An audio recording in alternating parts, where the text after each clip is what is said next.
Hi everyone, and welcome back to my Revel channel. If you found this video, hopefully it's because you've checked out part 1 for our history of Victoria's Secret video. If you haven't, it will be in the description as it covers the brand's rise, and I don't want you guys to just focus on the negatives. You have to ease your way into everything, so go ahead and check out part 1 where we discuss the brand's success and how they got to where they are today. And for those of you that haven't seen part 1, or you just don't care to see part 1 and you want to check out part 2 first, then welcome.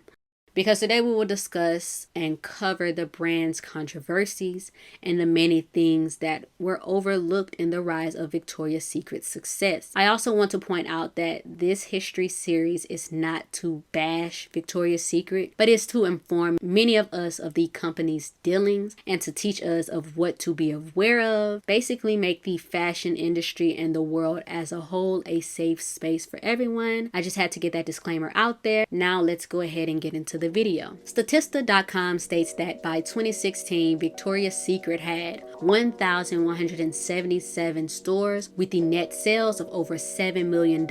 If you look closely, you'll see that both the net sales and stores began to decline after 2016, and just 2 short years after that, they canceled their popular fashion show. So what happened? Well, it's simple. The controversies from the brand began to unravel. And when I say controversies, there were a lot of controversies that made many of us view them differently or wonder, how can a brand that was quoted as being for women fail so many of us? I talked about Les Wexner and his statement of taking the brand that he purchased for $1 million and turning it into something that would no longer be geared towards the appeal of a man. He did a lot of great things to push Victoria's Secret in the forefront and to become one of the most popular luxury feeling lingerie brands that had high market share value. The Hulu documentary Victoria's Secret's Angels and Demons showed us how, while on the outside the brand was saying one thing, it was something completely different on the inside. The fantasy concept of being sexy and geared towards all women was basically a facade, because let's be honest, the only person who could actually know what a woman wants is a woman. Like, let me just slow down a bit. A man can definitely own a business for women. They could possibly know what a woman wants, but he has to get information from a woman to truly understand what we need. And that is the whole point of getting CEOs like Amy Huck in 2012 or Cynthia Fields. They're supposed to navigate and pretty much be the voice for women and what we want to see to make sure it runs smoothly, and different things are going on to represent us. And many of the women's inputs at these higher levels within Victoria's Secret were actually overlooked. They were not taken into consideration, and many stated how there were comments made about what is supposed to be sexy and what isn't. And mostly it was a skewed misogynistic type of view. One lady in the documentary stated that she was told freckles aren't sexy. Well, she had freckles. They were also told certain curves aren't sexy. Pregnancy wasn't sexy. This brand is supposed to represent all women. They were photoshopping a lot of the pictures, perpetuating a specific image of what is sexy and what wasn't, with the brand visually no longer being catered to every woman but what a man wanted to see and viewed as sexy. Because let's be honest, women come in all shapes, sizes, features, with many of the important parts of what make us different. Cynthia Fields stepped down in May of 2000 because she felt the brand was going in a completely different direction. She felt that the brand began to lack what she called sensibilities of what the European woman would wear. Now, I believe she said this because in the beginning, Victoria's Secret was based off of that Victorian era. The Victorian era was basically based on something of class, elegance, and respectability. And while I understand what she was trying to say, I'd also like to state that to me, it should have been clear that Victoria's Secret was never about sensibilities. To be sensible is to have awareness or responsiveness for something. But to be sensible and dedicated to something, you have to have respect for it. And throughout the documentary, so much was revealed. The lack of sensibilities was clearly there. Like, you lack sensibility for women and what we truly wanted. For example, in 1995, their first fashion show wasn't even about women consumers. This is their words, not mine, but in a documentary, it stated how basically men were encouraged to go. And then we were then met with many other men giving their take on why they showed up to the fashion show and what they were excited to see, when this is supposed to be about what a woman wanted. And for a fashion show to not be about selling to your targeted audience and getting your buzz out there, clearly there is something logically wrong with that. We also learned that many women and models that worked with Ed felt uncomfortable backstage or did events when they were near him because he would make sexist comments or comments that would tear them down. One individual said that she was told, "Are you really going to eat more bread?" And everyone around her laughed because, of course, it was a take on her weight. And with that being said, I believe it was Mary. I don't want to quote the wrong name. But with that being said, another person within the company who was actually a woman came up to her at a later time. I think she said it was like a week later or so forth, and was like, "Oh, Ed always does that. That's just the way that he jokes."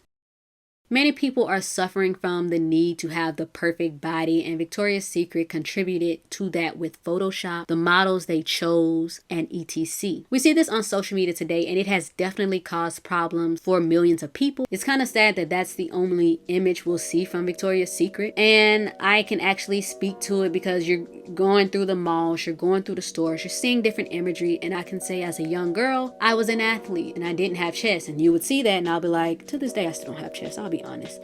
And it's like, oh, okay, so if that's what sexiness is, then what am I? Because y'all push the Wonder bra. I would buy push-up bras all the time, but I didn't have what certain models or different people I would see in the store have. So I used to feel like, well, shoot, is that even sexy? So subconsciously they pushed an image, and I don't know if they realized it in the beginning, but at some point you had to realize it because people spoke out on it. This kind of caused many other problems, y'all. Like, there's the crazy diets and workouts that some people do to try to even look like the model. Another controversy for Victoria's Secrets are the ties that they have to people who contribute to shady things and how they disrespect women. Now, I can't say keywords because y'all know YouTube is super funny, so we will use terms such as S of the H. Hopefully you catch my drift there. But with that being said, Wexner, the owner of Victoria's Secret since like 1982, has had ties to Jeffrey Epstein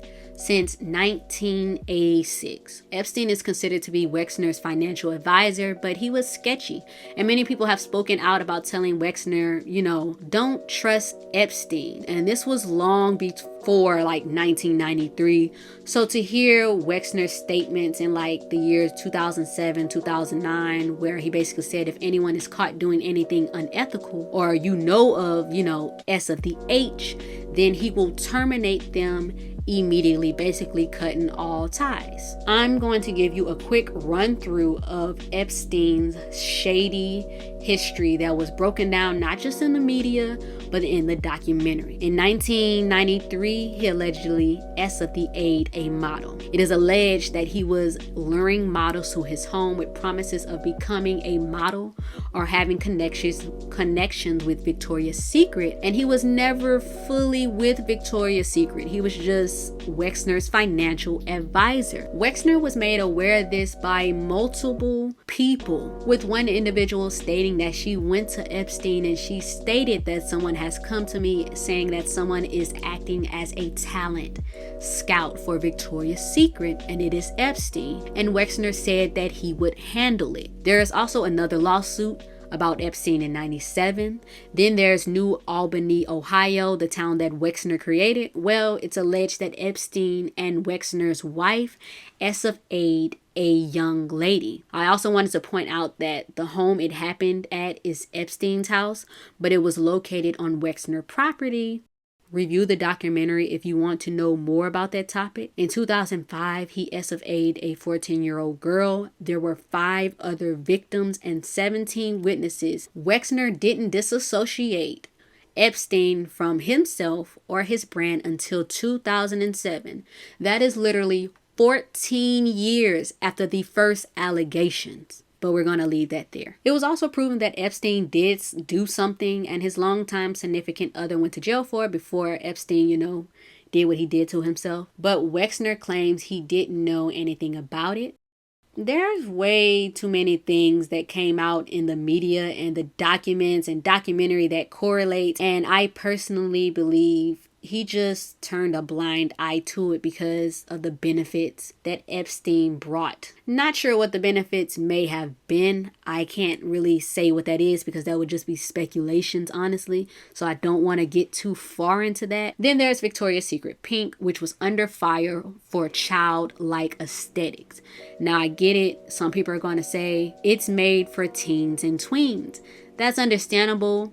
And I'll be honest, I didn't watch the fashion shows, but many distasteful antics were used to reel in younger children. And for some reason, we're actually seeing that a lot today where there's no longer a boundary line between that teen/kid aesthetic and what they are doing. Models began to speak out about their unfair treatment and the different things that were going on behind the scenes.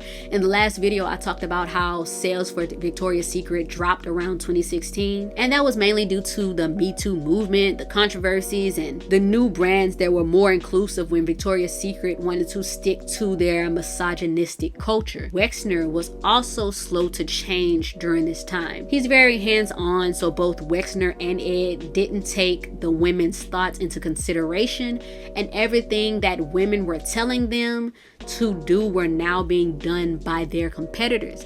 And many models in return left the brand because they felt like they were treated unfairly, with others coming out and stating that they felt more powerful when they modeled for those competitors versus modeling for Victoria's Secret.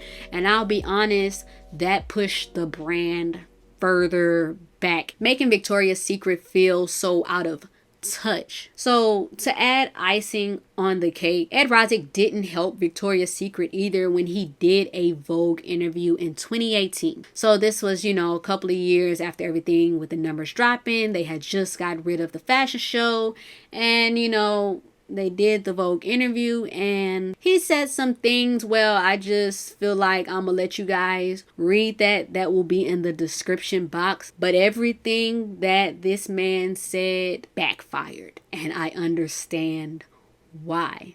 Ed would later try to clean up what he said by giving an apology, but it felt like you didn't really mean the apology. You were just saying it because you were getting backlash. So all in all, Victoria's Secret needed to do better if they ever wanted to make a real comeback. This controversial portion was super long, so there is gonna be a third part where I'm gonna talk about Victoria's Secret's rise and how they are trying to make their comeback, and if I feel the comeback will actually be successful or not. So thank you all for tuning in to part 2 of the Victoria's Secret history series. Until the next video, let me know what you thought about the controversies and if you knew that some of this was going on, and what's your take on Victoria's Secret currently. I'll see you guys next time.